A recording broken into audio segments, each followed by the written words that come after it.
काय सांगाल प्रेस कॉन्फरन्सचं महत्त्व? आज प्रेस कॉन्फरन्स घेण्याचा उद्देश फक्त एवढाच आहे की पूर्ण महाराष्ट्रामध्ये नगरपालिका निवडणुका लागलेल्या आहे आणि सर्व पक्षाने ह्या निवडणुकीमध्ये सहभाग घेतलेला आहे. मी सुद्धा आणि माझी पत्नीसुद्धा नगरपालिका निवडणुकीमध्ये सहभाग नोंदवला होता.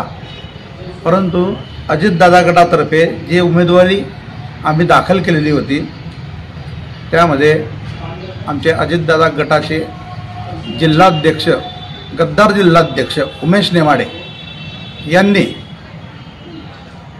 EB फॉर्ममध्ये चूक नाही तर महाघोडचूक केली. घोडचूक त्याला चूकसुद्धा म्हणता येणार नाही.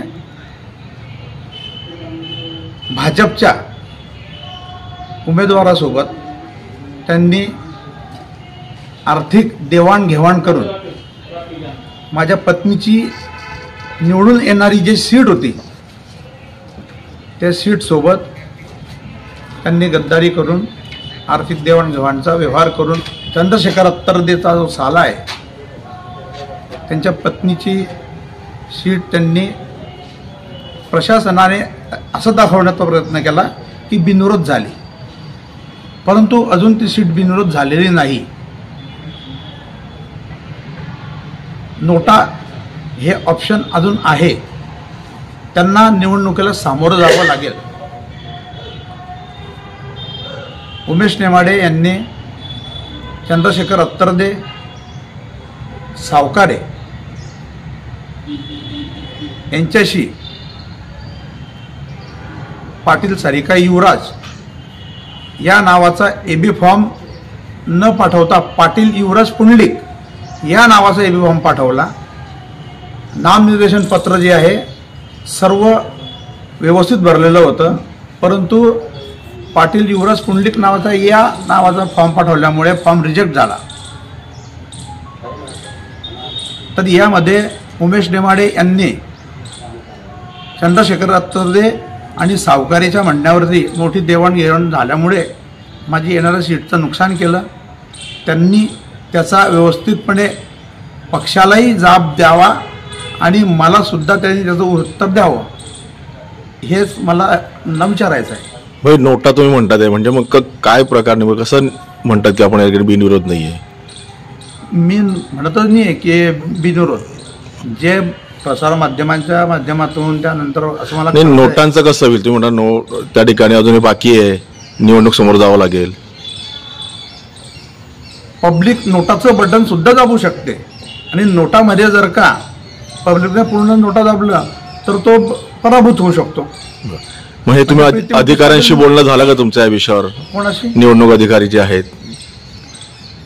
नाही, निवडणूक अधिकाऱ्यांशी बोलणं झालं नाही, परंतु जेवढी कायद्याचा अभ्यास मला आहे त्यानुसार मी आपल्याला सांगू शकतो की नोटा हे ऑप्शन अजून दिलेलं आहे. तर पब्लिकने जर नोटा बटन दाबलं तर प्रीती मुकेश पाटील हे पराभूत सुद्धा होऊ शकतात. म्हणून निवडणूक अजून संपलेली नाही. त्यांना अजून प्रमाणपत्र मिळालेलं नाही आहे की तुम्ही विजयी झाले असं प्रमाणपत्र मिळालं नाही आहे, म्हणून ते बिनविरोध झाले हा विषय अजून आपण म्हणू शकत नाही. म्हणजे घोषित पण झाले नाही आहे, सर्टिफिकेट सुद्धा मिळालं नाही अजून. अजून घोषित नाही झाले ना की बिनविरोध झाले की तुम्ही नगरसेविका म्हणून झाले. मग हे सर्व तुम्ही चित्र निवडणूक अधिकाऱ्यांच्या समोर आणून दिलं का की साहेब असं बाहेर झालेलं आहे? अजून निवडणूक अधिकारी जे आहे ते छाननीच्या प्रक्रियेत व्यस्त आहे. ओके, तुम्ही पुढे पुढे धाव घेणार आहे काही या विषयासाठी? धाव आम्ही पक्षाच्या जे आमचे नेते आहे अजितदादा पवार त्यांच्या लक्षात आणून सुद्धा देणार आहे आणि त्या प्रकारची आमची प्रक्रिया चालू आहे. ते उमेश नेमाडेंची सगळी प्रतिक्रिया आम्ही घेतली. ते म्हणाले की हे तांत्रिक अडचणी का चुका झालेली असेल. तांत्रिक अडचण कशी असू शकते? हे जे आहे नामनिर्देशन पत्र जे भरलेलं आहे हे आपल्या समोर आहे आणि नामनिर्देशन पत्राचं जे पहिलं जे पेज आहे जसं उमेश नेमाळेंनी सांगितलेलं होतं की आपण पहिल्या पेजचा माझ्या व्हॉट्सअपला फोटो पाठवा, त्यानुसार मी AB फॉर्म लिहितो. तर त्या पेजचा हा फोटो त्यांचाच ड्रायव्हर जो आहे राहुल म्हणून, त्यांनी त्यांच्या मोबाईलवरती हा फोटो पाठवलेला होता. यावरती आपण स्पष्टपणे पाहू शकता की नाव कोणाचं आहे.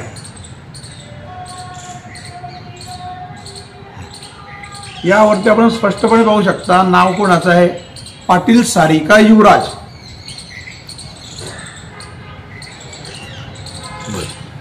त्याच्यावरती पाटील सारिका युवराज हे नाव आहे आणि हाच फोटो स्वतः त्यांच्या ड्रायव्हरने त्यांच्या व्हॉट्सअपला पाठवला आणि त्यांनी सांगितलं की AB फॉर्म जे आहे सर्व कॅन्डिडेटचे मी स्वतः जमा करेल.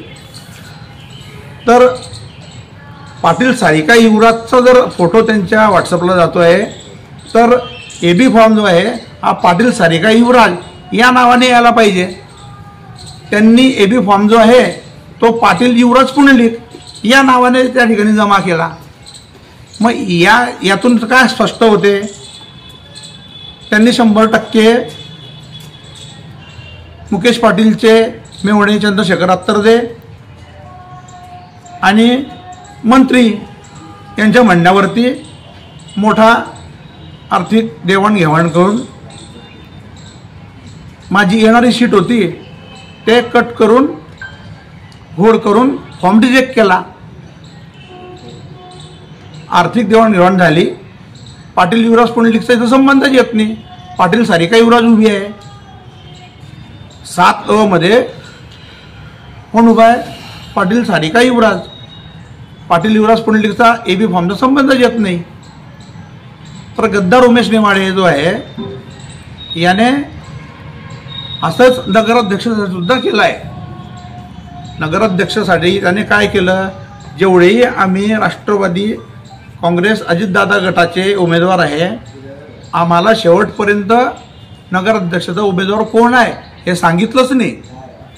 आणि 17 तारखेला 3 वाजता डायरेक्ट नगराध्यक्षपदाचा उमेदवाराचा AB फॉर्म स्वतः जमा केला आणि मुस्लिम उमेदवार त्या ठिकाणी याच्याकरता दिलेला आहे की इकडे राष्ट्रवादी काँग्रेस शरदचंद्रजी पवार गटाच्या उमेदवाराचे मतं खाण्याकरता मुस्लिम उमेदवार दिला आहे.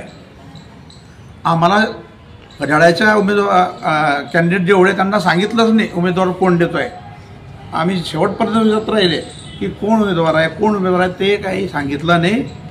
आणि संजय सावकारेच्या पत्नींना निवडून आणण्याचा पूर्ण प्रयत्न उमेश नेमाळे करतो आहे. अजितदादा गटालाही गाफील ठेवतो आहे, अजितदादांना सुद्धा गाफील ठेवतो आहे. आणि इकडे भुसावळमध्ये सगळे मनमानी उमेश नेमाळे एकटा करतो आहे. कोण असं उमेश नेमाळेची मनमानी कारभार चालू आहे. हे तुमचं एकट्यासोबत घडलं का अजून कोणासोबत घडलंय? माझ्यासोबत घडलं आहे. त्यानंतर आपले मक्काबाई जे आहे, मक्काबाई यांच्यासुद्धा असंच प्रकार घडला आहे. मी सर्व भुसावळकरांना एक आवाहन करतो की घड्याळाला मत दिलं म्हणजे ते भाजपला मत दिलं तरी आपलं सर्वांना मी एक सांगू इच्छितो आणखीन की आपण यांच्या भूलथापांना बळी पडू नका. आणि आपले लेवा समाजाचे ज्येष्ठ नेते माननीय एकनाथरावजी खडसे साहेब यांनासुद्धा मागच्या एक महिनाभरापूर्वी मंत्री साहेबांनी बोलले होते की निपटून घेईल. अशा ज्यांना त्यांनी घडवलं, संतोष भाऊंनी मंत्री साहेबांना घडवलं, आपले नाथाभाऊंनी यांना घडवलं, अशा आपल्या ज्येष्ठ नेत्यांना मंत्री साहेब म्हणता की निपटून घेईल. अशा व्यक्तीला आताच धडा शिकवण्याचा टाईम आहे. तर आपण लेवा समाज आता जागृत व्हा आणि आता दाखवून द्या लेवा समाजाची ताकद की ज्यांनी त्यांना घडवलं आहे तो त्यांना होऊ शकला नाही तर बाकीच्या व्यक्तींना काय होईल. तर आता लेवा समाज जागृत व्हा आणि आपली ताकद दाखवून द्या. आणि पुन्हा विनंती करतो की कृपया करून थंड्यापणे राहू नका आणि आता कमळाला आणि घड्याळाला मतदान करू नका आणि योग्य उमेदवार दिलेला आहे तर तुतरेला मतदान करा एवढीच विनंती करतो. मग तुमचा एक फॉर्म अजून रिंगणामध्ये आहे, तो कोणत्या पक्षातर्फे असेल? तो घड्याळातर्फेच आहे. अच्छा. परंतु मी तो फॉर्म उमेश नेवारला सांगितला होता की ब मधून मला लढायचं नाही आहे, मला अ मधूनच लढायचं आहे, मला तो फॉर्म पाठवू नका. तरीसुद्धा उमेश नेमाडेंनी मुद्दाम माझ्या नावाचा तो फॉर्म पाठवला आणि जे निवडून येणारी सीट होती त्याचा AB फॉर्म पाठवला नाही. म्हणजे हे उमेश नेमाडेची सेटिंग होती. अच्छा. मग तुम्ही तो फॉर्म लढणार नाही त्या जागेवरती? नाही, तो फॉर्म लढणार नाही मी. ओके. मग आता तुम्ही ज्या पक्षामध्ये सध्या आहेत घड्याळाकडे, तर पक्षाला सोड चिठ्ठी वगैरे काही? नाही, मी उमेश नेमाडे कडून नाराज आहे, मी अजितदादातर्फे नाराज नाही आहे. अच्छा.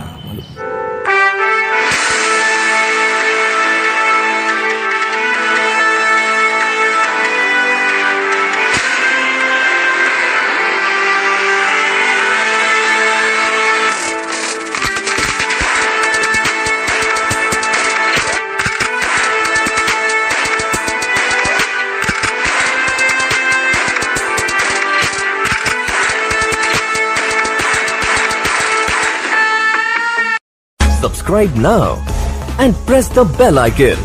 Never miss an update.